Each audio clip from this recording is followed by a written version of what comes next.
welcome back. Just to clarify, so far I've essentially technique-wise shown you what noisy therapy is, and hopefully with a little bit of imagination you can see how that could be applied to people with long-term pain issues, or in sports how it could be applied for a sportsman who wants to, have that extra threshold. So it's about what you decide to use it for. It's not a case of you need a different technique for that, a different technique for that. Earlier on you also saw me, earlier today, doing basically just positive visualisation. Disassociation from the past with the television set, turning down all the volume and destroying it. I'll go into more detail about that later. And then anchoring, instilling the future pace idea of the person you want to become and will be from this moment forward. So, where should we go from here? Is there anybody, you don't have to, it's purely voluntary, is there anyone got any particular issue? Let's say an issue rather than and let me say that this could also be done content free. So you don't have to, if you don't want to, verbalise what that issue is. You just need to be able to actually know that it's something you can measure the difference of. Is it the one we were talking about? If it's the same one we were talking about, that'll be a bit impossible to measure right now. Another one. One that's possible to measure now? Oh. In terms of knowing if you were to feel differently about the situation? No, it's only overeating I'm thinking about. Right. Overeating. You're right. That's more relevant to tomorrow then. Yeah. Something that might, if at this moment in time prior to coming up and taking part, something that if you were to think about it might make you feel a bit distressed, or something you wish didn't bother you. Can you think of something? Yeah. Yeah? Yeah. I ride bikes, but I don't ride them in the wind when it's particularly windy, because I just don't like the feel of it. Okay. I'd like to get over that, yeah. And you know what that feels like? Yeah. And you know what it feels like to think about doing it? But yeah, pretty similar to what I'm doing in Finland right now, yeah. Right, cool. In that case, shall I stand up while this mic give the show a round of applause?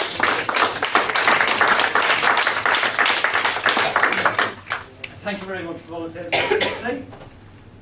Tremendous. So we'll join you here for a moment. Okay.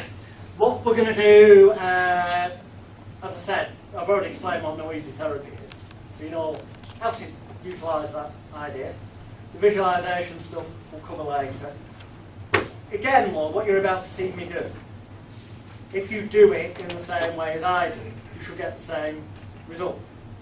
Now, that will not always be instantly, in one go, 100% perfect change. It may take a couple of repetitions, which we've already spoke about, until you get to the point where it's the change that the person wants. That's why we're going to calibrate it, as they call it in NLP. We're going to get a benchmark, a figure of what level of problem it currently is, so that after doing the change work, altering something, that we can then see, is that number different? As a there and then sort of proof, and if you like, sort of evidential anchor to the client that a change has taken place. Because once they affirm to themselves that something has changed and come to believe it, then thus they're setting that reality into process. And through repetition it becomes more likely to be real, because what we're focusing on. Hopefully that makes sense. So, what I'd like you to do, sir, what's your name, by the way? Shane. Jane. Okay, what I'd like you to do, if you'd be so kind, is to, we're not going to hypnotise or anything like that for this. We could do, that's the irony. A lot of these techniques you can do whether the person's in trance or out of trance. Now, quite often with these particular techniques, such as the one I'm about to use, or the ones I'm about to use, depending on where this goes, because every interaction with a client is about ad-libbing and using your toolbox that you'll have by the end of tomorrow and going with it, going with the flow. Yeah, let's just do it. That's probably the best way. But with trance, I tend to hold that back because if you don't get the dramatic response you want really, really quick, you've then got the option of putting in trance to amplify it. Whereas if you start off straight away with trance work, you've not got a huge other load of places to go, so it gives you more options basically. Brilliant. Okay, what I'd like to do, get yourself in whatever position feels right for you, and when you feel it is right, just allow yourself to close your eyes, just to make visualisation that little bit easier. And I'd like you to imagine, in your mind's eye, that sensation, that feeling, as it has been previously in the past. Riding on the bike, in the wind that you imagined, the sensation, the feeling that you just verbalised that you don't like, that clearly you've avoided because of that reason of knowing what it feels like or what it did feel like in the past and the fact that you didn't particularly like that. Okay. And if there was a scale of 0 to 10, okay, and 0 was no problem whatsoever, it didn't bother you, worry you or concern you in any way, and you felt fantastic about the idea of driving your bike in any and all conditions, obviously in a safe manner, but in any or all conditions. And 10 was the top of the scale of dread, fear, and oh my fucking God, I really don't want to do that, I'm going to do all I can to avoid it. How high up that scale, what label, what number would you give it right now?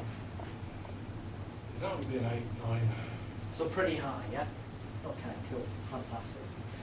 It's good that you made that decision here today, right now, to leave that behind and also for the better.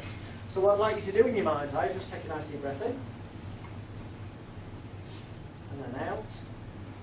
And as you think about that feeling that you used to get in the past, you should become aware, hopefully, that all feelings have a direction, they have a movement. Some people describe it as starting in the pit of the stomach and moving upwards towards the throat. Some people say it starts in the feet, moves up the body. It's different for everyone else. Everyone. It's different than you. But for you personally, where would you say that feeling starts the moment that you realise and think about it, or it happened in the past? Where would it have started, that feeling of dread or whatever label you choose to give it? The chest area, okay. And if you knew which direction that was moving, would it then be moving downwards towards your legs, or would it be moving upwards into your chest? Downwards. Downwards. Okay. And as ridiculous and daft as this is going to sound, but don't worry, it's for a purpose. If you were to be able to reach into yourself physically, which I'm not going to ask you to do, so don't worry, aside from the fact that you're a little bit messy. If you were able to reach into yourself and grab hold of that feeling that you had in the past and pull it out, whatever caused it, it's possible maybe that it might have a shape, a colour, a texture or something. If you did reach in, using your mind's eye now, what would you imagine it would look like? What do you imagine it would feel like? That seems really daft, but the first thing that comes into your mind is probably the right for you. Just black shape. It's a balloon type shape. A balloon type shape, black. Okay, that moves down from the chest downwards. Okay, and if you were to touch that, what would it sort of feel like? Jelly would be solid. Sort of jelly. Balloony shaped, it's black. You touch it, it's sort of jellified and it moves, you could almost say bobbles down from the chest downwards. Yeah. Yeah. I don't feel comfortable with it. It's just that my transmitters not Right, okay. That's brilliant, that's what we needed to know. So if that's what's been holding you back in the past, when it used to be a problem, if you could now work magic, if you had a magic wand, and you could in a way that's right for you, whether that's using paint or paint gun, whether that's using double-sided sticky tape and wrapping paper to cover it, whether that's using little diamonds and coloured gemstones to stick on it. It doesn't matter how daft or extreme or bizarre it seems. Whatever feels right for you and makes you smile, that's good. What would you do to change the colour that than black. And what colour would you make it? What do you think would be the right colour so it wouldn't bother you like it once did in the past? Yellow, pink. Yeah. Yellow. Okay. In that case, you don't need to tell us, but in a way that feels right for you, just take a few moments to, whether it's paint, gun, paints, crayons, but whatever the hell it is that you decide to use, to in your mind's eye, take that positive step to change the colour of that blue.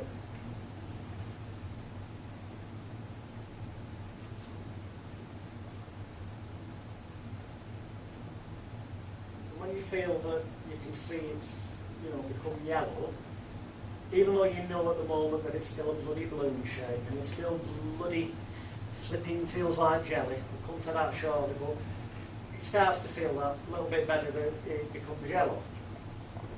That's fantastic. Now again, this is going to seem really daft, but it's sort of jelly-like at the minute, so God knows what balloon-shaped mould they used. But if you were to take that, whether it meant cutting bits off and readjusting them, and then perhaps touching up the colour to make sure it's still yellow and gluing it together in a different shape, or whether it's kneading it like dough.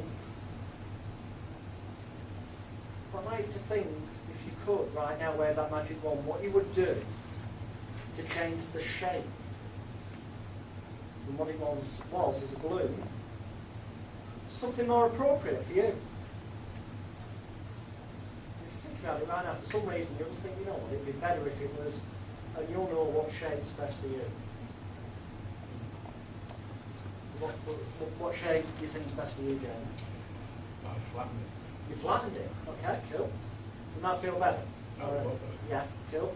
And you still make sure that all of it's yellow, yeah? Yeah. Cool, that's brilliant. Okay, so it's now flat, it's now yellow, it's starting to feel better, but still does that wobbly thing, that movement from the chest if you put it back in. So what I need you to do is, in a way that feels right for you, some people in the past, for example, have imagined attaching a motor to the object that we're going to go back. It's got a really strong motor that makes it spin and move in the opposite direction. Some people, I've heard ones as extreme as they've had trained hamsters pushing it in the other direction. Whatever is right for you is fantastic. But I want you to imagine that when you put it back inside you, to replace that gap where it's gone from, and gone completely right now, that whatever feels right for you can make it turn in the opposite direction.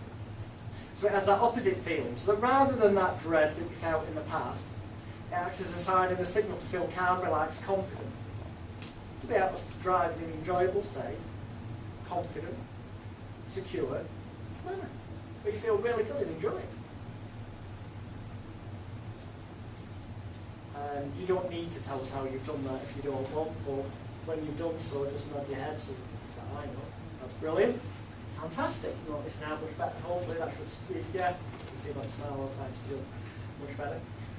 Now I'd like you, as daft as it sounds, to take hold of in your hands physically, and physically move your hands, take hold of your flat, yellow, whatever the hell it is now, but it's flat and it's yellow, and it's got that device ready, however you fitted it, to move in the opposite direction that feels good for you. And I want you on the count of 3 to place it back inside yourself. Where in the past there was once that horrible, stupid, daft black balloon that was jellified moving downwards, and replaced it now with this lovely, flat, yellow, moving with your device in a way that's right for you, making you feel calm, safe, secure, confident, fantastic inside, putting that in place so that it can never return to how it once was in the past. It can only grow stronger each second of each minute of each hour, day, week, month and year from this moment forward, enabling you to drive your bike, ride your bike, in all the circumstances, feeling fantastic, joyful, calm, safe and in control. On 1, 2, 3, just place that back and make sure it's fixed in there. Some people use a staple gun in naturally, some use super glue. I don't know, that was right for you. And just to test for yourself that it's moving in the right direction. You know it's nice and yellow, and you know it's flat, and it's feeling much better than it did before. Just test that for yourself. Okay. Brilliant. And now take a nice deep breath in. And then out, you should feel that sense of relief, saying goodbye to the past. And just open your eyes, Jamie. That's brilliant. That's good. What I'd like you to do now, okay, come on, close your eyes and try to experience that you did before. Imagine riding the bike, as you did do in the past, but remembering and noticing and reminding yourself that it's now flat, it's yellow, it's spinning in the other direction, it's doing the direct opposite and helping you feel calm, safe, secure, fantastic. With each second that passes by, notice how much better that feels. And if you need to, you can turn the motor up or whatever device you use so that it spins faster in the direction that feels fine for you. And you notice as it spins faster, it feels even better. That's brilliant. And when you know that that's the right level for you to be fantastic from this moment forward, continuing to grow stronger and more brilliant in every way, when you know that in your mind's eye, just open your eyes. On a scale of 0 to 10, with 10 being the worst it ever was in the past, 0 being no issue whatsoever, how much lower down now would you say it is? 1 or 2. Now, just for now, if you want, we can either take that down to 0, or, just my personal suggestion on this one, is that naturally, as you ride the bike and you test this out and notice that the yellow flat thing is spinning in the correct direction and feels good, that's going to act as an affirmation and evidential proof to you even further that will just naturally make that dissipate in a safe manner.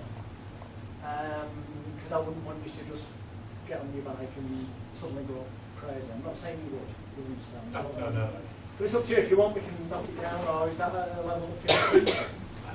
It's a considerable improvement on what it was, yeah, because it's how you view things. But thinking about it right now, compared to when you were sat out there, Oh, 100%. Yeah. much. Yeah. Would you like to take it down to 0? We can if you want. No, it's good. Okay. In that case, what I'd like you to do, feet on the ground, take a nice deep breath in, and out. It's fantastic. Open your eyes.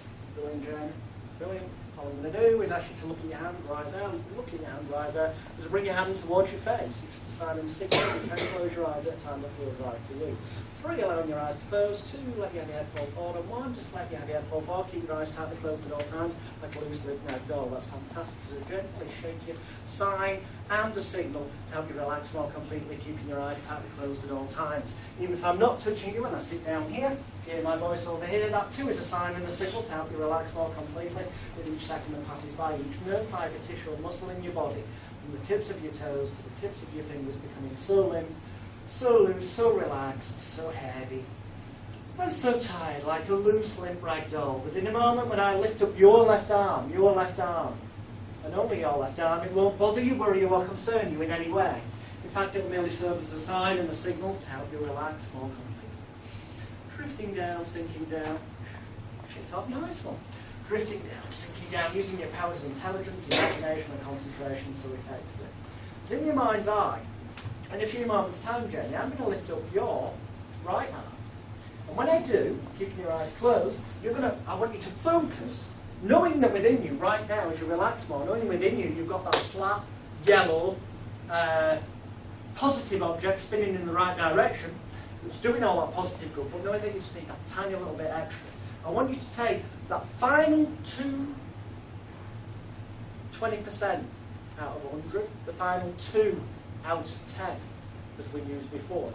And I want you to imagine that when I lift up your right arm in a few moments' time, that all that crap from the past, the final little bit of debris that's still there, is going to move up your body, down your right arm, from your shoulders to your elbows, from your elbows to your wrist, and into your right hand, which you'll make into a fist. There's all that crap and negativity from the past that's holding you back goes into the right fist. Other count, 3, 1, 2, 3. That's it, starts feeling, going to make that fist as strong as you can. Arm stiff, locked, glued, welded, cemented. Wrist, elbow, shoulders, wrist, elbow, shoulders. There, stiff and rigid. I'm going to take my hand away, your arm stays there because it's stiff, rigid, firm and confident right there. Get it all into that fist so that you know that when you let go in a few moments' time, and I tap you on the back of the right hand, when I tap you on the back of the right hand, that very moment, that very instant, that very second, you will instantly allow all the crap to leave your hand, to leave your mind, to leave your body, as though it's flooding it out onto the floor and leaves you completely. You'll relax your hand, your arm will instantly go like a loose limp rag doll. 1, 2, 3, now.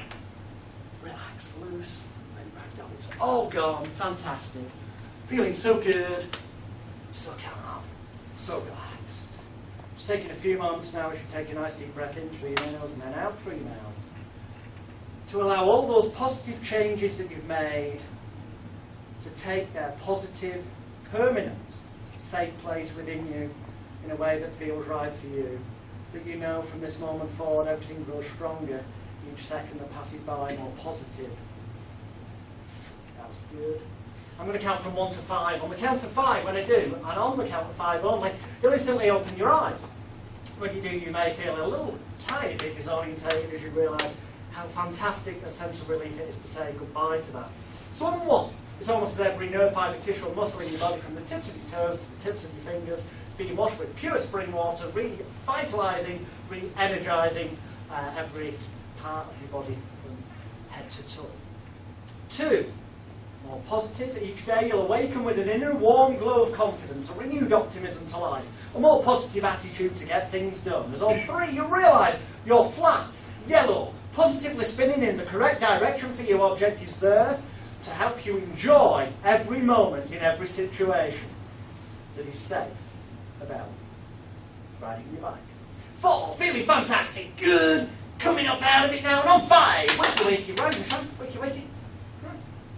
Feeling good, yeah? Fantastic, fantastic, that's brilliant. What I'd like to do then, Jamie, no hypnosis involved here, is just try to get back that feeling that you had before. Take a few moments, close your eyes, try and get that feeling you had before. Notice that change.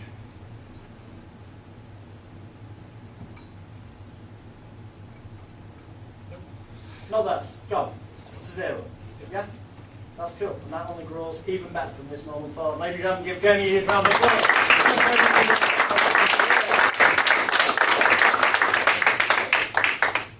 I'm not sticking a knife in at anyone, but I haven't set any of these things up in any breaks. I've not hypnotised people in advance. I've not preconditioned them. I've not pre-selected people. I've not had helpers doing it. This is real world, getting a client in front of you doing it. It works. I'm not mentioning names, you understand, but I think you all know the kinds of people I'm referring to. That is, that's a completely ad-lib set of techniques. What I used there were actually several techniques rolled together. We got down to, I mean, by anyone's standards, going from a sort of 8, 9 down to a 2 is a pretty quick, rapid change. I hope you were paying attention. You noticed it was quite clearly visible. The facial expression changes as changes were taking place. These are the sort of things you're looking for. It is about observation, pretty much more than anything. Observation, common sense, and a bit of ad-libbing. Now, because Jamie said, yeah, he'd feel comfortable getting rid of the last number 2 and 1, so it's down to a 0, that's why I went on to an induction, which I will teach you tomorrow, don't worry. In fact, I will teach you several different ones, just because some people, if they've got no arms, you're not going to be able to do an handshake induction. So it's probably best if you know a few different ones. It can happen. It can happen. It was several different techniques together, but then we did the hypnosis, and the end result down to a 0. The point is, it's the result that matters. It's not so much how you get there. Yes, I am going to, before we finish today, go through essentially what I did there, and tell you what the different sort of so-called techniques are. I'll say so-called techniques, because quite clearly they were techniques, because they worked. Right? There's no arguing that point, they worked. However, at the end of the day, if you use all the principles and the elements and the points that we've already been speaking about, and you take a step back and look at what I did, ultimately the key words are all those I've been talking about, particularly being what? Any ideas, anyone? Change. Yeah, you remember that word change? I asked the questions, I listened. Alright, a bit out of the box, a bit bizarre, some of the questions. But that's good, because the more abstract and bizarre and outlandish the image, the more effect it has. That's why with memory systems, for remembering things, you know, if you want to remember someone's name, you might look at them and go, oh, you know, that person's one ear's slightly higher than the other, or in my case, one's bigger than the other, because I had one ripped off by a puma when I was young. But you know, if I looked at myself, I'd go, one ear's bigger than the other. I don't know, he's only half royal, because a real royal, like Prince Charles, has got 2 big ears. And I make this stupid mental image, and next time you see the person, it triggers it off. The mind works on abstract images.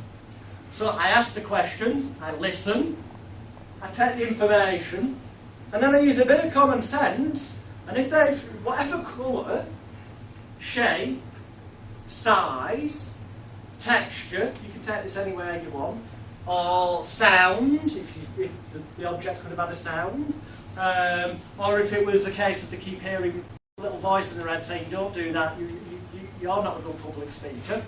You could change the voice or turn the volume down. You know, I'm going with this, it's common sense.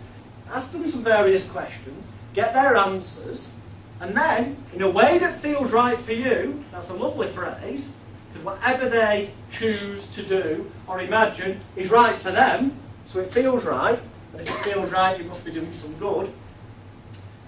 Change it. So change the colour. And I give them a couple of daft examples to avoid that element of someone going, I'm not good at visualise, I don't know what to think of. And if someone does say, well, I can't really visualise things well, then I say, well, that's fine. Just imagine saying it to yourself. I'm now changing it to this colour by doing whatever. It will still have the same effect. I give them a couple of daft examples to help the idea, and also hopefully to get a bit of a smile like that's really ridiculous. Because when people smile, it releases the feel-good chemical. We're now attaching feeling good feelings, pleasure, to that which in the past was pain. You see how everything we've been talking about is truly and genuinely and sincerely how I do this shit. And how everyone else out there does it. Whatever they may say to you otherwise, it is as simple as this. So you're attaching the feel-good chemicals, okay? That's almost being anchored, so that's overriding the previous programme. We're using the future pacing language of, you know, notice that in the past used to, presupposition that it doesn't anymore bother you. Notice how much better it does feel right now. Not does it feel better now, but notice how much better it does feel, presupposition, and also the sort of direct hypnotic suggestion. Whether they've just got their eyes closed or not, because arguably, here's the ridiculous thing. If you ask someone to close their eyes and they do it, yeah, to start to visualise stuff, arguably they are hypnotised. Because, certainly my definition of hypnosis, but lots of others, is that a hypnotist tells people what to do, gives them hypnotic commands, and they do it. Thus meaning that's the proof that they're hypnotised. So if you ask someone to close their eyes and they do, arguably you've just hypnotised them. Admittedly, it doesn't look quite as impressive as going up and smacking their hand in the face, which, as NLP calls it, is a pattern interrupt. It sort of scares the living shit out of some people, which is good because it takes them out of the comfort zone. It also gives it a bit of a ritual element, like ritual magic, where people come to believe that these things must be being done for some importance, so you'd only be doing them if they have some worth, so therefore they attach value and worth to it. Yeah, makes sense? Cool.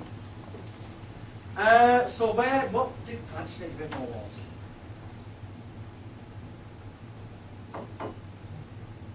So ultimately, I think in NLP, it's got a fancy name. Each element of those techniques. Fuck what the fancy names are. Okay. The element of asking different colours, shapes, textures, noises, whatever, is what would be classed as finding the different submodalities of that thing.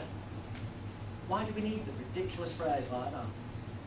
Just common sense. Ask them shape, colour, texture, size, and then do your change work and get them through daft mental imagery to change it. So it's a different colour, a different shape, a different size, and all feelings have to have direction, otherwise you can't feel them, so they must be moving. Alex, a little question, sorry. It's fine. On that, yeah, you gave him, you're asking the client for what's the colour they see, what's the shape, yeah? And then the thing where you led him a little bit is, does it move down towards the legs or up? Would you normally do that, or was there a reason why you did that? Or could you have just said to him, I do, because it draws... he could have said it spins round or it goes back towards the forward? He could, but you know what, if that's how you it... gave him two options, so... Just because I do, it doesn't really make any difference, because I've said that to people and they've just turned around and gone, it's not doing either, it's bouncing backwards and forwards. Okay, so they'll tell you if you... Yeah. Okay, fair enough. And sometimes they'll come back with the answer of, well, it's not moving. To which your response is, ad-libbed, that, well, you said you had this sense of feeling before, and to feel something, it must be in movement. So if you did know, and that's why that's the only sentence I would use, and so if you did know which direction it was moving, which direction would it be? And they're almost obliged to give you one. The point is to get them to verbalise saying a direction, so that then you can get them to mentally imagine changing that direction, which is a metaphor for it having changed the end result. But rather than just doing one, because this is what gets me. Some NLP books and techniques will say, if you've got this issue, just get them to imagine changing the colour, and that'll be enough. And then over here, in a different chapter, it'll say if you come up against this sort of issue, get them to change the direction it spins. That'll be enough. And then in another section, another chapter, it'll say if you've got this kind of issue, go for the direction and the colour. And something else it'll say, fuck it! Why bother asking shed loads of these meta-model bloody questions? Why not just do the lot? As much as you can. Shape, colour, direction, size. Yeah, feel the bloody lot. It's about common sense, because that was a feeling thing. Now, if someone had said public speaking, I might have said, well, there's a feeling, but also I probably would have gone to the extreme of, because negative self-talk, of what thoughts or noise do you hear a voice in your head? And turn it down or change it to one that's silly and makes you laugh, because laughter equals calm, relaxed and confident. This starting to all make sense, guys? Cool. So it is about asking those questions, finding that stuff, and fuck it, do the lot. I give them a couple of suggestions in terms of how they could do it. So if you're going to change the colour, some people use a pot of paint, some use, and I give really ridiculous ones to start smiling and the feel-good chemical release, that's the anchor. And then at the end, you want them to replace it, because otherwise there will be a psychological gap where that was removed. So you're replacing what was once negative with what is now positive. But you want them to physically do it, because feeling it is better, hence the imagine picking it up physically, and you tell them to physically do it. And that's back there. And notice how much better that does feel. It's like really ambiguous English, but notice how much better that does feel, not does that feel better. So it's becoming a suggestion that it does. Yeah? Makes sense? So you've got them to visualise it back there, and then you break, what they call in NLP, every now and again, you break state. That's the bit where I get him to open his eyes. Yeah, that's good, brilliant. I get him to break state so that it's sort of, allegedly, that's taken on board. Before I then ask him to close his eyes, to try, which is implying law of reversed effort, that it's not going to happen. Try to get that feeling back from before. And notice, not is it lower, notice how much lower it is now. Become aware of that, and now open your eyes. and then we use the calibration thing to see how much lower. But here's the little trick to the calibration thing, a visual trick, I don't know if you spotted it. At the beginning, actually I'll leave that, just let me put a note there. The calibration trick. If I tell you what the calibration trick is just right now, this second, once you're aware of it, it might not be just as effective when I use it on you because you sort of know what it is. So I'll tell you about that before that. So, yeah, hopefully that makes sense what I did. What I did, what you saw, that is all there is to it. Forgetting it down to the point of the 2. When we came to the point we needed to get rid of the last 2 numbers, I thought, fuck it, we'll add trans to it and it amplifies it. So I basically did a hand stare induction rather than a pattern interrupt handshake, because at this point, in this environment, it's slightly bizarre that because I've already used the other a couple of times, you could second guess that that's what I was going to do. So, to make it a bit different, I just had the hand stare as it comes in. You saw what happened. We'll cover the inductions tomorrow, how to do it. I then deepened the trance. Again, we'll cover that tomorrow, but you pretty much saw it. I always warn the person before I touch them, so they know when it's going to happen and what's going to happen. So in a few moments' time, when I lift up your left arm, it will not bother you, worry you, or concern you in any way. In fact, you'll keep your eyes tightly closed. Otherwise, I might think, what the fuck's he doing touching me up? Warn them in advance. As long as you warn them in advance that it's an appropriate touch, then you'll be quite fine and safe with that. Okay? You're making up your own jokes now. I do have a question. Yeah, okay. If you'd have got a leg up there, because Jamie was sat with his hands between his legs, and then you said, it comes up, and you went, if it was a woman, you would be going between the breast and over her back, and I'd have just moved it more to the side. You just said, and would then it have come up your arm? I'd have touched up back, Yeah. and then down your arm, but whilst said avoiding... imagine it coming up your front. No, I would actually touch them. Personal breast. Not in went her from the breast, front. I could just borrow a minute.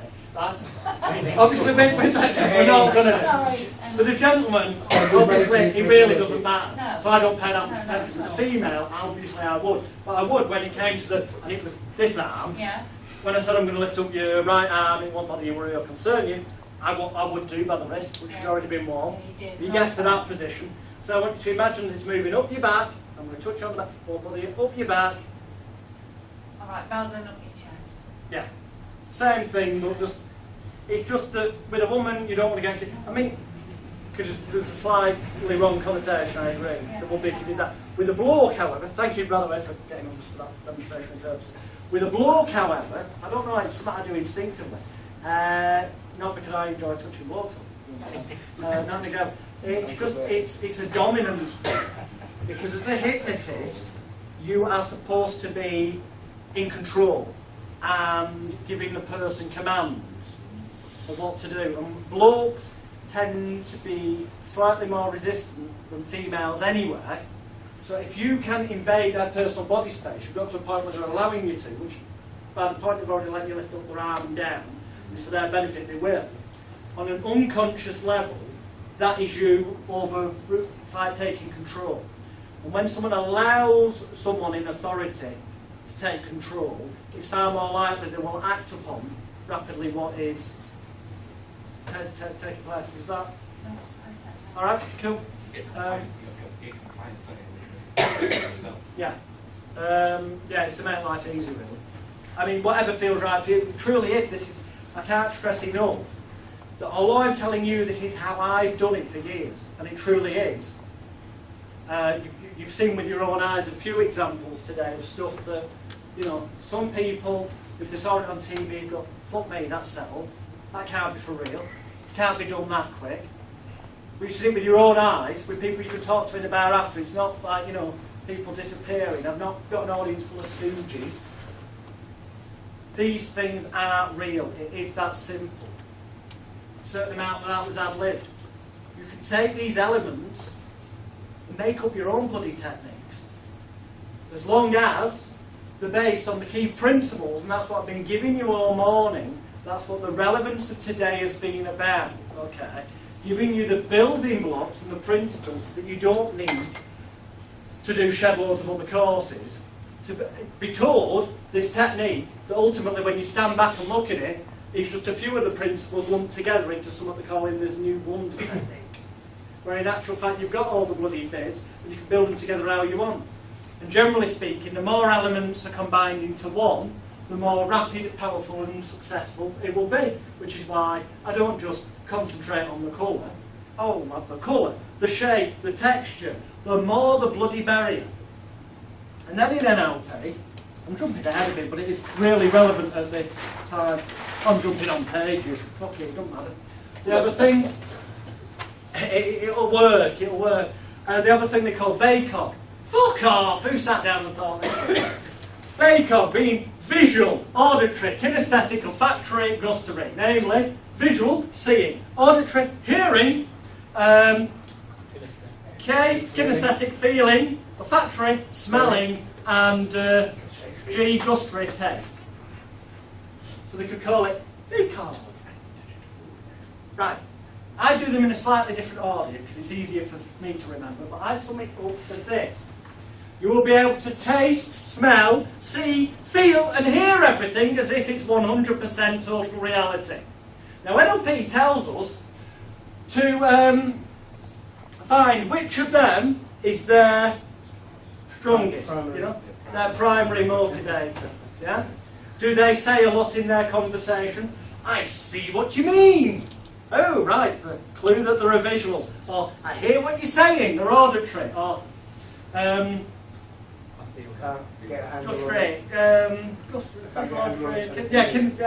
that doesn't feel correct. Or, ooh, that's got a nasty smell to it. Or, ooh, that leaves a bad taste. These are supposed to be what you're looking for, to give you a clue.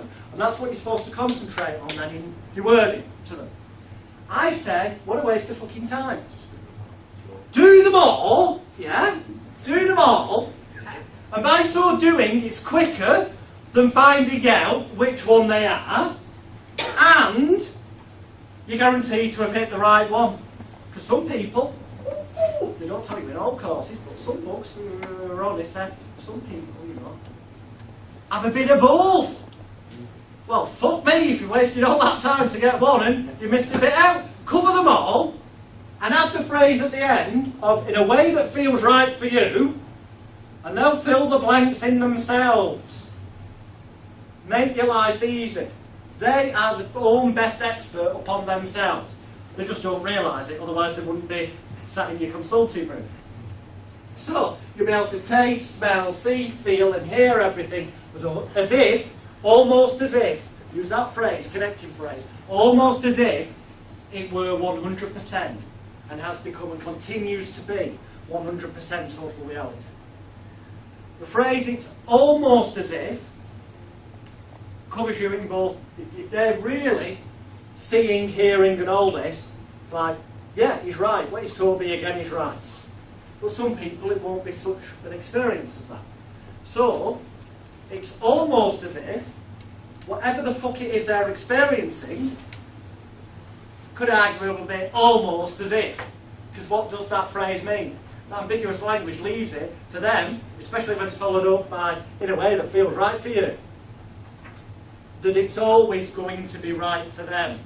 Thus you are removing any conflict or resistance to the idea of change or the fact that something has occurred, and you're amplifying the chances of it actually taking place. Does this make sense? Cool. And I truly, can I just, we haven't covered fast phobia cure yet or anything like that, and I've still got shed loads more techniques to show you, both today and tomorrow, including, of course, hypnotising people. Albeit that some of these you can, to a certain degree, do without hypnotising people. I'm going to teach you hypnosis as well, because I promised it. Just notice a pattern interruption one-on-one. Could you do that across a room? Yes, we're going to, not in the same manner, because you've only got two hands, thinking about it. But no, there is a... You did do it already, then you kind of... Fuck it! I know what we're going to do. Answer to it. I'll answer that by demonstration. How's that? Yeah? What I'd like each and every one of you to do is put down your handbags, your purses, anything like that. And if the women could do the same, that would be a great start. Yeah? Cool. You was waiting. Okay. Brilliant. I don't know if one of the cameramen want to get a shot with audience, because this will be somewhat relevant. And like each and every one of you, assuming you'd like to participate in this, because otherwise don't, because you'll just be then resisting it, and it's all fucking pointless then. Because obviously the key to all this as well is that your client is there because they genuinely want to achieve something. Yeah? So what I'd like each and every one of you to do is to take a nice deep breath in, where you are, and then out. Close your eyes. Just allow yourself to close your eyes. Do that yourself. Keep your eyes closed at all times, unless I say otherwise. That's brilliant. And then I'd like you to place both of your arms outstretched in front of you. That's brilliant. Almost like you're going to ride a horse, although obviously you're not, because we haven't got any here. And then I'd like you, each and every one of you, to take your left arm, and turn it so that it is palm upwards. That is fantastic. So that now you realise your left hand's palm is palm upwards towards the ceiling, and your right hand's palm is palm downwards towards the floor. But you keep your eyes closed and take a nice deep breath in through your nose and then out through your mouth. In through your nose, then out through your mouth. I'd like you to imagine that on the palm of your left hand is a pile of very heavy, leather-bound library books that with each second that passes by start to get heavier and heavier, pushing your left hand lower and lower towards the ground. And at the same time, connected to the middle finger of your right hand is a big, big bunch of bright red helium balloons, starting to help your right hand to rise up into the air. And as your right hand rises into the air with the red helium balloons, so in turn the left palm goes lower and lower down with those leather-bound library books getting heavier and heavier. With every breath that you take, every noise that you hear, every word that I say, and every thought that you think, merely serving as a sign, as a signal. That's fantastic. The leather-bound library books getting heavier and heavier. The bright red helium balloons rising more into the air, eyes remaining tightly closed unless I say otherwise. And in a few moments' time, if I should touch you on the hands, and my voice becomes louder near you, it won't bother you, worry you, or concern you in any way. It will merely serve as a sign and a signal to help you relax more completely. But in the meantime, wherever I am in the room, if I'm not touching the back of your hands, you'll still keep your eyes closed and you'll find my voice as a sign and a signal to help you relax more completely. With every breath that you take, every noise that you hear, every word that I say, and every thought that you think, serving as a sign and a signal. A sign and a signal to help you relax more completely. As I tap you on the hands, it won't bother you, worry or concern you. Eyes remain closed. Drifting down, sinking down. Eyes remaining tightly closed. That's fantastic. Doesn't bother you, worry or concern you. Eyes remaining tightly closed. Just drifting down, sinking down, drifting down. That's fantastic. Every noise is a sound and a signal to help you relax more completely with each and every second that passes by as you just drift down, sink down, drift down, sink down, drifting down, sinking down, drifting down. Allowing yourself to drift down, sink down with every noise you hear, every thought, drifting down, sinking down, drifting down, sinking down, drifting down, sinking down, drifting down, eyes remaining tightly closed, that's fantastic. Drifting down, sinking down, that's fantastic. Feeling so good, so calm, so relaxed with every breath that you take, every noise that you hear. When I tap you on the hands, it doesn't bother you, worry or concern you, just relaxing, drifting down, sinking down, drifting down, sinking down, drifting down, sinking down, drifting down, sinking down, sinking down, sinking down. Fantastic. Drifting down, sinking down, drifting down, sinking down. The deeper you go, the better you feel, and the better you feel, the deeper you go with every breath that you take. Serving as a sign and a signal, drifting down, sinking down. That's fantastic. Drifting down, sinking down, drifting down, sinking down, drifting down, sinking down, drifting down, sinking down, drifting down, sinking down, drifting down, sinking down, drifting down, sinking down. The deeper you go, the better you feel, the better you feel, the deeper you go with every breath that you take, every noise that you hear, every word that I say, and every thought that you think. Merely serving as a sign and a signal to help every nerve, fibre, tissue and muscle in your body from the tips of your toes to the tips of your fingers to just drift down, sink down, drift down, sink down, drifting down, sinking down. Fantastic in every way. If you take another nice deep breath in through your nose and out through your mouth, relaxing more, to allowing yourself to know that in a few moments' time, allow yourself to relax.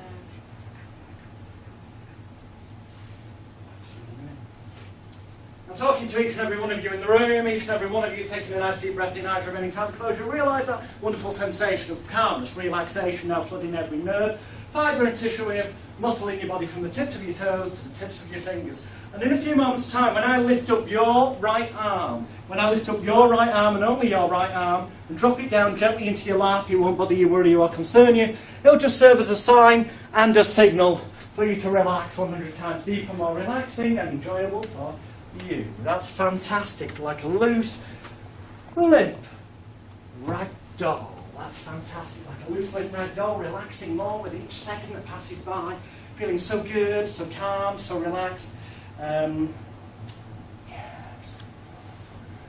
Brilliant, that's fantastic.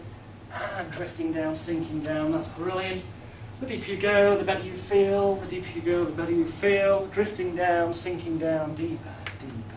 The deeper you go, the better you feel. Drifting down, sinking down like a loose, limp ragdoll. Drifting down, sinking down. That's so good, so calm, so relaxed. Realising now with each second that passes by that it's almost as if every nerve, fibre, tissue and muscle in your body from the tips of your toes to the tips of your fingers is becoming so limp, so loose, so relaxed, like a loose, limp ragdoll. It feels so good, so calm, so relaxed, so confident. It feels so good. Deeper, deeper, deeper, deeper, allowing yourself to enter the world of your dreams and your imagination. I'm talking to everyone.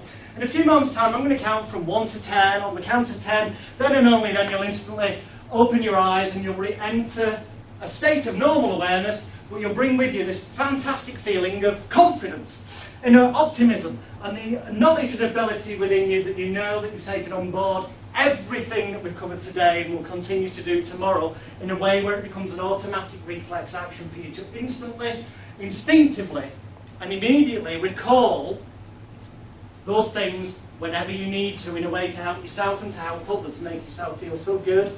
Inside, as a one, you realise every nerve, fibre, tissue and muscle in your body from the tips of your toes to the tips of your fingers is being washed with pure spring water, revitalised, re-energised. As on 2, it's almost as if the batteries in your body are being replaced with the world's strongest, most powerful, most successful, rapid working batteries there are. On 3, you realise that things that in the past you once thought may have been difficult to achieve, from this moment forward will prove themselves to become so ridiculously easy. As on 4, you realise that when you awaken in the morning, you'll awaken with an inner warm glow of confidence, a renewed optimism to life, a more positive attitude to get things done, feeling so good on the count of 5 and 6, realising that every day in every way, anything and everything that may have once bothered you, worried or concerned you in the past, it's almost as if that's gone completely right now. It's almost as if on the count of 7, you can feel all those stresses, tensions, worries, fears and apprehensions of days, weeks, months and years gone by, leaving your mind, leaving your body right now, relaxing, feeling fantastic. 8, we're almost there to the new life where you wake with an inner warm glow of confidence, feeling fantastic. 9, lighter and brighter, and on 10, when it feels right for you to take a few moments now, wakey, wakey, rise and shine. You better open your eyes, oh wakey, wakey, rise and shine. I know it feels just a little bit weird. It also helps just to get the blood flowing back in your body if you just give yourselves a round of applause, and that will help.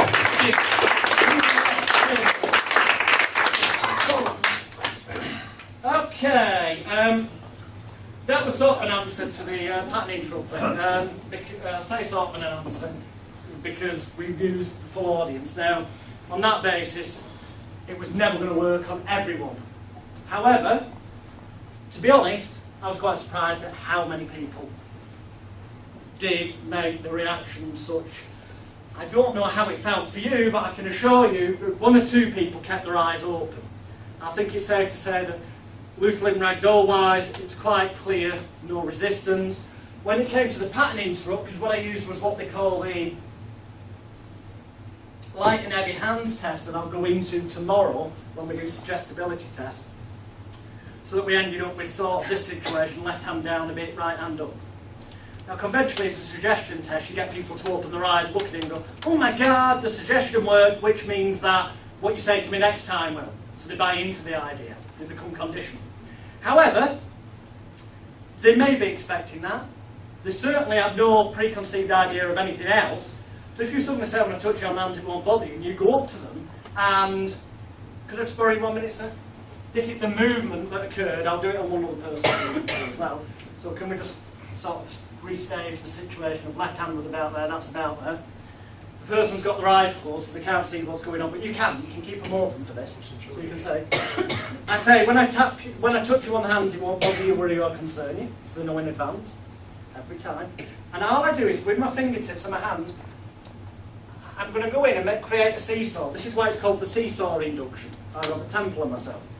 And what's going to happen is I'm going to move upwards that arm at the same time as I move that one down. So there's two things going on at once. So if they try to mentally process what's going on, you can't concentrate on two things at once. It's confusion. Okay? But just at the moment you might realise that something else is going to happen. So it's down as that goes up, and then at the same time this arm comes across, bringing the body in that direction with a gentle tug forward, which is why the head falls forward and everyone ended up slumped in the chair. So in one smooth movement, from left to there, it should come up to, when I touch you, it won't bother you, worry or concern you, and just relax, drifting down, sinking down. And that's it, that's the movement. Thank you very much, sir. Did that make sense to you then as well? Yeah, brilliant. That's it. We'll cover the seesaw induction in a bit more depth tomorrow because there's variations on it. However, that is essentially the nuts and bolts basic of it. And what you are doing there is pattern interrupting, essentially, because the pattern interrupt is disturbing that person's train of thought of what it was. So you confuse and disorientate them, so that then their conscious mind is so fully occupied that the bouncer on the nightclub door, the critical faculty or the analytical area, call it what you will, thinks, fuck this, I don't know what's going on, disappears, so that whatever you say could go directly in without any resistance. You know? And be honest, again, be totally honest with it, but I could say, and those with people with their eyes open could, for those people that did give it a go, I know there was one or two, to regret a lesson to read didn't work, but by show of hands, you know, is that a bit weird for some of you, you know? Feel like what the expectation of what hypnosis is, yeah? Cool.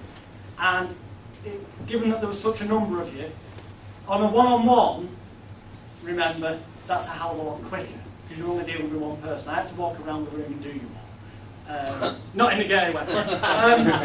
But in truth, the thing is that the seesaw, as you'll see tomorrow, done on a one-on-one, from start to finish, from meeting a total stranger to having them in a deep trance, and I mean deep, bloody fully compliant. They've even done it, as you'll see on the DVDs, the seesaw induction DVDs, in nightclubs, noisy environments, places you'd think hypnosis shouldn't work, from meeting a total stranger, saying, hi, my name's Johnson, I'm a hypnotist, I hypnotise people. Would you like me to hypnotise you? The moment they say yes, acceptance, into seesaw, 60 seconds. From start to finish, meeting them. Out. Like a sack of shit. Not everyone, it either works or it doesn't. But tomorrow I'll show you what to do if it doesn't. So you can then, without them realising it hasn't gone the way you planned, segue straight into something else, ad lib, so they're never any the wiser. That's the beauty of structuring it this way, any sessions, ad libbing, having your toolkit, making it up as you go along, because if it doesn't go quite to plan, you chuck something else into the mix, and nobody ever knows that that isn't what you intended to do in the first place, so therefore they perceive it as being what you would normally do in that situation, thus meaning they believe it, and they have the belief and expectancy in it. Thus it works because of all the reasons we've talked about all day. Does this make sense? It's tremendous. Jonathan, about the restrictions on people that you can hypnotise and what you can't, like people like on your DVD, you say asthma, pregnant women, and other people. Now, when I've seen people do street hypnotism, have they asked all them questions before, like yourself? I've asked, do you know that prior? Right, here's the honest answer to that. There's not really anybody you can't hypnotise, therapeutically wise. There are certain circumstances where it would be wiser to seek the doctor's permission, okay, or have somebody present. Unfortunately, there's a wonderful thing called the 1952 Hypnotism Act that regulates, to an extent, hypnotherapy, but I'll talk about that tomorrow. But stage hypnosis, entertainment hypnosis. So it just applies to that. Yeah, you're obliged by law to give this warning about anyone who's asthmatic, epileptic, clinically depressed, or pregnant. Please do not volunteer. Well, if you're not pregnant, see me afterwards. I'm sure we can sort that one out. Normally turn it into a gag. So it takes the heat off the fact that you've just given them a legal warning. It comes across as though it might be dangerous. It's not. The real reason for it is asthmatics jumping around on stage like Elvis all night long could affect the breathing. Now, to do with hypnosis, epileptics on stage with stage lights might have that type of sensitive kick-off epilepsy. Clinically depressed people, to get really relaxed and to feel safe, calm, which hypnosis can help them feel, can sometimes end up very weepy when you bring them out of it because they felt safe there and good. And that wouldn't look good in front of an audience, could set off mass panic.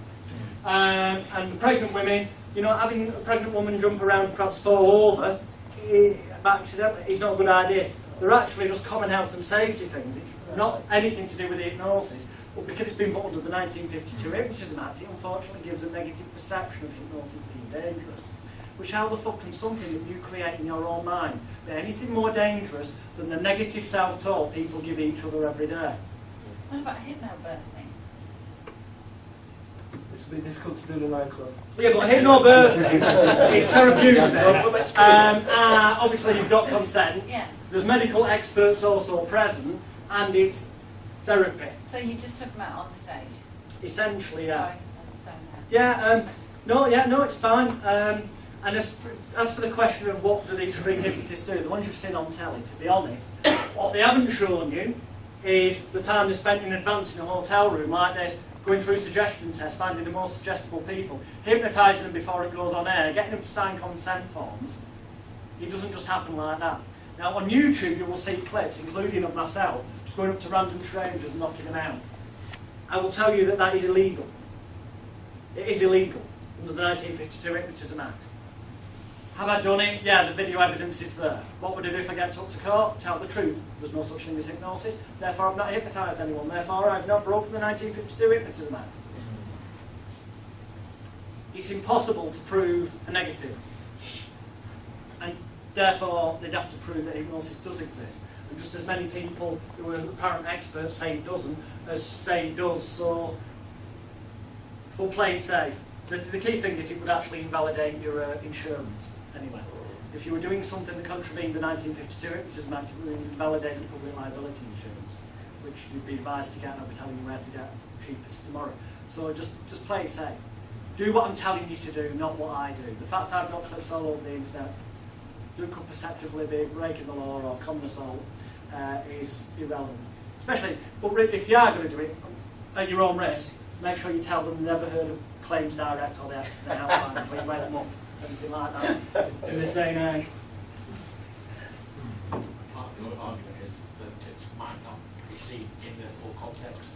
So Yeah. Facts, they've only seen a part of. There is always an argument to it, and you know, there's an entire section on every loophole to do with hypnosis in my book that's at the back of the room. I'll talk a bit about it tomorrow, but I want to get through more techniques and stuff. But to finish off for today, we have got through a hell of a lot of stuff. Hopefully by now, you're starting to see how, from this morning where it seemed like I was a dotty nutcase, or it may have come across that way, going off on one for no apparent reason, that by now I hope you've got the sense to see that this has been carefully engineered and structured purposely to lead us to this point, where I would hope, and by a show of hands being honest before, you know, you're pretty much, when you look at it, you could see with the demonstrations before, elements, if not lots of elements, of what we spoke about during the day, coming into actual play, for real. Would it be fair to say that people are starting to see that, yeah? Cool. And that is because I wanted you to realise that by seeing it done, and tomorrow, I mean, pretty much, I've explained how to do this submodality changing shit now, asking questions, change things, the more the better. Make sure it tastes, smells, you can taste, smell, see, feel and hear it. Almost as if it's 100% total reality in a way that feels right for you. Do what I did and you'll get the same result.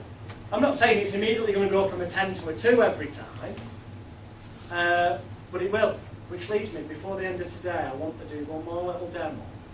and then I'm going to teach you the calibration tree, because that is so powerfully useful in all these different techniques. And it really fucks me off that most NLP courses don't teach you this, because I don't think they even fucking know that they're doing it.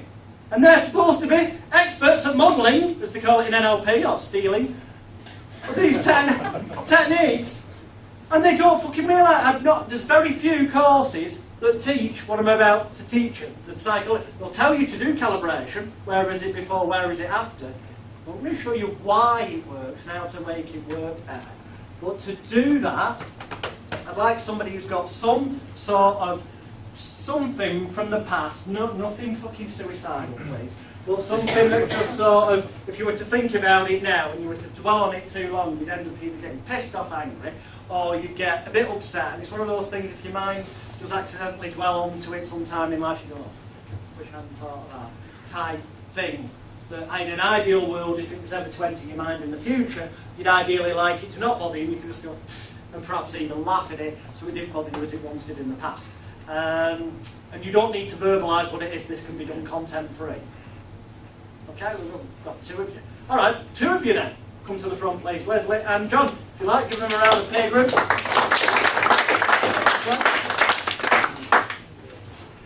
Okay. This is Leslie and John, by the way, for those I'm sure everyone's going to get to know each other in the bar after the event. I would hope so. Okay. You don't need to verbalise it. For those that don't know, that's what content-free means in therapy. It just means that the client doesn't have to tell you what it is they're thinking about. So they don't have to be embarrassed about the treatment, they can still get the result. That's it. Some winky-winky, basically. Don't tell me. Why do they have to complicate things, you know? It's madness. Okay, what I'd like you both to do is just get as comfortable as you can for a moment. I'd like you to both close your eyes a second. Think of that issue, challenge or problem from the past that was bothering you, and at the moment obviously generates that same sort of feeling of dread, anger, upset, whatever the friggin' hell it happens to be relevant for you. Okay, then open your eyes before it gets too much, because we don't, right, okay, visibly say. On a scale of 0 to 10, okay, 0 being down here, nothing whatsoever, not bothering you. 10 up here being like, what the fuck, almost like ripping your hair out. This is bad shit. How high up this scale? What number would you give it, Leslie? 11. So more than a 10. What number would you give it, Joe? 5 to 6. Okay. Brilliant. As daft as this is going to sound, if you do laugh, I just want you both to be aware. It's going to be the shock of what we're going to get you to do that's going to make people laugh, not that they're laughing at me. So what I'd like you both to do is to take your right arm, like so. Take your forefinger and your middle finger. Pull your thumb down, so you've got two fingers like that you can tap with. And I'd like you to tap just on your, some people call it the psychic third eye, the bit on the forehead just between the eyes. So 1, 2, 3, 4, 5 times. Well, fuck it, do it 10 times. Twice as powerful. And then, just roughly below your belly button area, 10 times. And on your left hand side, just under your breastbone area. That's why you're doing it yourself. 1, 2, 3, 4, 5, 6, 7, 8, 9, 10. And 10 times under your right breastbone area. 1, 2, 3, 4, 5, 6, 7, 8, 9, 10. And then 10 times on your top lip, like this. 1, 2, 3, 4, 5, 6, 7, 8, 9, 10. Then just hum to yourself.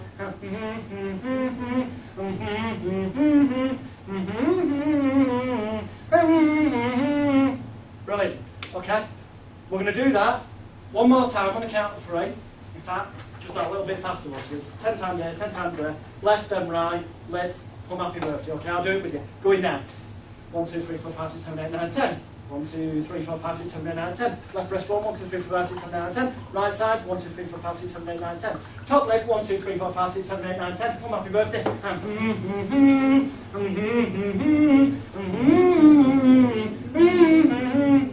Brilliant, open your eyes. Brilliant.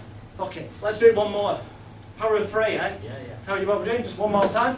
This time, really make it count. 1, 2, 3, 4, 5, 6, 7, 8, 9, 10. Down below, 1, 2, 3, 4, 5, 6, 7, 8, 9, 10. Left hand side, 1, 2, 3, 4, 5, 6, 7, 8, 9, 10. Right hand side, 1, 2, 3, 4, 5, 6, 7, 8, 9, 10. Top left, 1, 2, 3, 4, 5, 6, 7, 8, 9, 10. Home, happy birthday.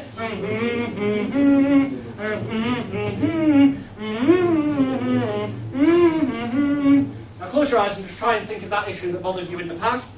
Just try and think of it in the way you did before in the past and notice how different that is. It'll take a few months to notice those changes. Allow those changes to become positive and permanent within you right now. And then open your eyes, okay?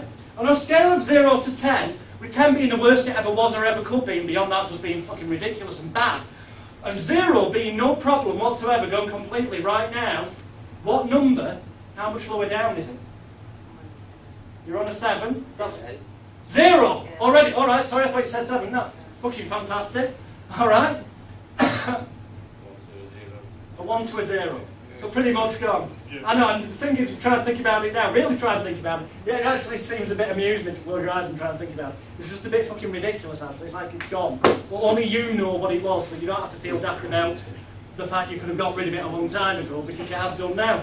And that's why you feel so good. So if you both stand up, take a bow, give these 2 and 4.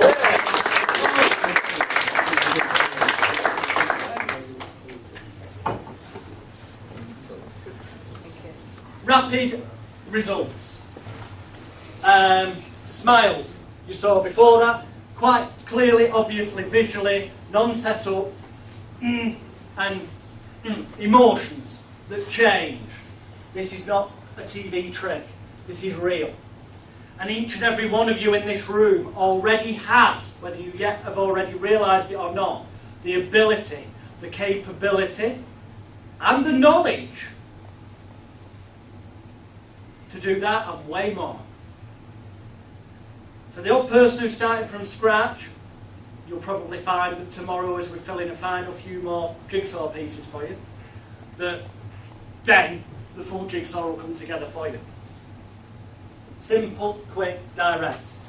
And unlike some meridian therapy training systems that take a lot of memorisation, and there's different approaches for different issues or emotional problems, there is only one thing to remember with my CMT. This is not complete mind therapy, we cover that tomorrow. This is complete mind tapping. Just because CMT is my thing.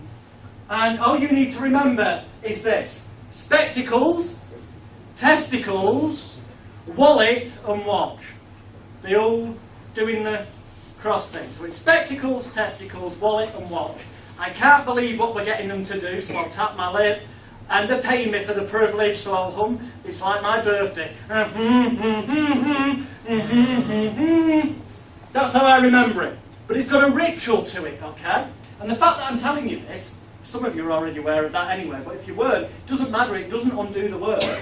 Because once a change has been made, unless you do some sort of change work to purposely put it back, it's positively, permanently positive from that moment forward. In fact, it grows more positive and more laughable when you try and get back where you were. And you may recall that the tri bit, the law of reversed effort, you already learned that, so you probably spotted that, I'm guessing. I'm guessing you noticed the phraseology in terms of that did bother you in the past and the future pacing of as you've now become. The power of 3, doing it 3 times. The fact it was ritualistic, so it seems important. I must be doing it for a reason. That's why I say psychic third eye on the top of the head. I say just below the belly button, because if some people have seen my website, I apparently do this psychic belly button reading stuff I did do on telly. And the Native American Indians believe we have an energy point called the base chakra, just partly in line with the belly button. So if people know about these, it might tie into some belief system they've already got. The rest, it just gets easier for me to remember is spectacles, testicles, wallet, watch, can't believe I'm doing this. What really sells it is the calibration trick that you've seen me use a couple of times today. And I use a hell of a lot in whatever technique I'm ad-libbing or using. And that is that at the beginning, I get them to close their eyes and just take a few moments to think of the worst that issue, problem, whatever, ramp up. They call this ramping up the pain in an outfit, ramping up the, it's the worst it ever was. Imagine it. When you open your eyes, on a scale of 0, watch the difference here, very close. On a scale of 0, this is at the beginning, so on a scale of 0 being no problem, and 10 being up here, the worst it ever was, like ripping your hair out. It's really bad up here. It's really bad up here. I'm visually suggesting you're going to say a very high number because it's really bad, and I'm pointing really bad up here. So the people will give a high number. Probably higher than it would have been if I'd just asked for the number. At the end, after all the process, just close your eyes, because we've got the laughter bit and we've done the process. Close your eyes, try, reverse that if you can. Open your eyes. Now, on a scale of 0, down here, 10 up here, okay, well 0 being no problem, visual, no problem, gone completely, like embedded command.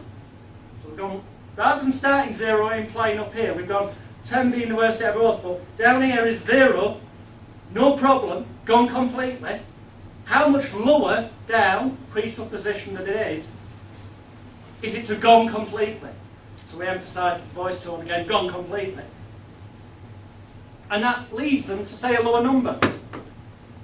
And when they say a lower number, they have confirmed to their own, from their conscious to their unconscious mind, that a change has taken place. And when they believe that, the change has taken place. Now, it's not necessarily going to be straight away a 0 or a 0 or 1.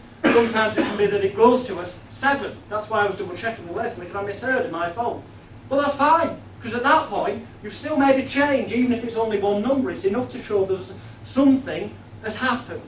And it takes them further down the garden path. So then I'd do another round of it. I'd do it again. So the number goes lower. And I use that calibration trick at the start on a scale of 0 to 10. Okay? With 0 being no problem, and 10 up here being the worst it's ever been. Right up here. Almost like ripping your hair out. Up here, how high up would you say your number is? The point is visual. You're going to say a high number. So at the end, on a scale, you know, when you try and get, on a scale of 0 down here, 10 up there, or 0 to 10, with 10 being the worst it ever was in the past, phraseology again, and 0 down here, it's like, no problem,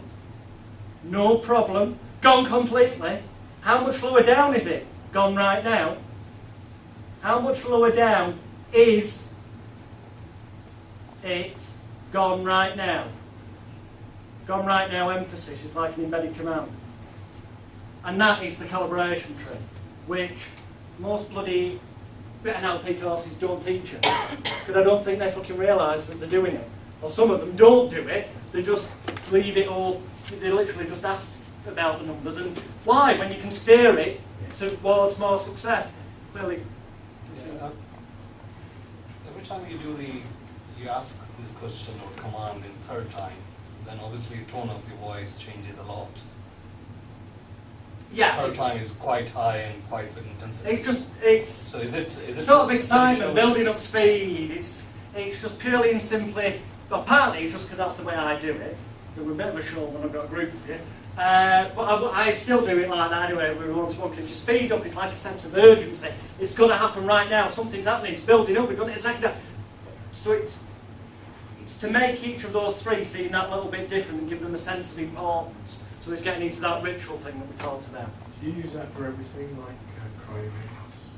You can use it for cravings. Just behavioural change. Yeah, you can use it for sports psychology, which was the tag of this event, to, you know, how much more focused and positive do you feel now about going and hitting that ball straighter than you did before. And as long as it goes to the point where they say yeah and they believe it, they'll have the mind in a state where they're focused on that happening positively and no distractions, which is the keys we were talking about earlier. So when you put it all together, yeah, something as simple as that can be adapted, use it for anything. In the same way as you can use the what colour, what shape is it, what's it feel like, and get them to alter it. For anything, it's common sense, it's ad living.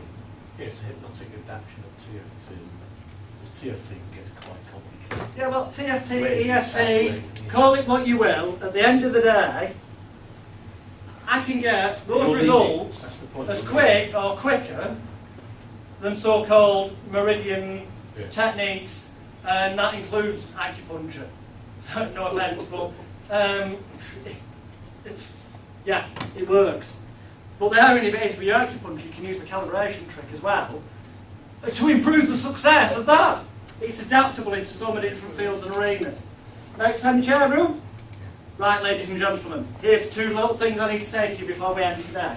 Number 1, in the morning, please be here bright and early. We are going to start at 10 o'clock on the dot. Number 2, there is shed loads of stuff to get through yet till tomorrow. But I know that this evening some of you will have questions. By all means, ask me, as I said. I may give you the answer and we'll be covering that tomorrow, in which case I'm not going to cover it because otherwise you'll be bored tomorrow then when I do cover it. Makes sense, yeah? Number 3, I'm very shortly going to be over at the pub. Feel free to join me. I won't be dashing off or anything like that. Number 4, tomorrow we're definitely going to be just give you a brief insight so you know what you're looking forward to. You're going to learn about 6, 7 different inductions, including the handshake interrupt, the staring at the hand, the seesaw properly, although you've pretty much got the essence of that already. Well, I will teach you others for use in different circumstances, including amongst the people with no arms. You'll be glad to hear, just in case that ever occurs. I'll teach you some suggestibility tests. I'll be showing you some more on sports psychology, although it should all be starting to fall into place anyway, that whatever name you give it, it's all the same thing. I'll show you some more techniques that I use, and ultimately we'll be building up to what I put together and call complete mind therapy, the 1-session treatment approach that I have found with 1 session can treat most anybody with most any problem with a successful result. And you're thinking, what? Most any problem? Well, yeah. If you go on the Hypnotorious Yahoo News group and ask the question, or go on my website and see people who give me testimonials, contact them direct. There is a lady in London who uses this to get people off drugs and alcohol successfully. Admittedly, she does tell me occasionally she has to do 2 sessions with people. But this has been documented with medical GPs that people are clean using CMT. It's used around the world by people doing smoking, weight loss, you name it, CMT is used for it. Which is why I am, fuck it. Might sound egotistical, but I'm rather proud of it and the fact that there are thousands of therapists around the world when you type it in the internet using that approach. We're going to be doing all that and way, way much more, because tomorrow it's those things that we talked about today sink in. You talk about them and you realise how much you already knew that you didn't realise until today, how much more you now do know on top of that, and even for the people who are starting from scratch, it's going to be a massive difference. And those that weren't starting from scratch, perhaps at least, hopefully, might start to look at some things in a slightly different way. So ultimately, tomorrow, we can take you that next stage so that by tomorrow evening, we can walk out of here confident, certain, and proud of the fact that you can be able to help yourself in all areas of your life, and more importantly, the clients, and make, I'll tell you how tomorrow, a nice butty from it. So on that note, I'm Jonathan Royal. You've been the audience. Thanks for listening.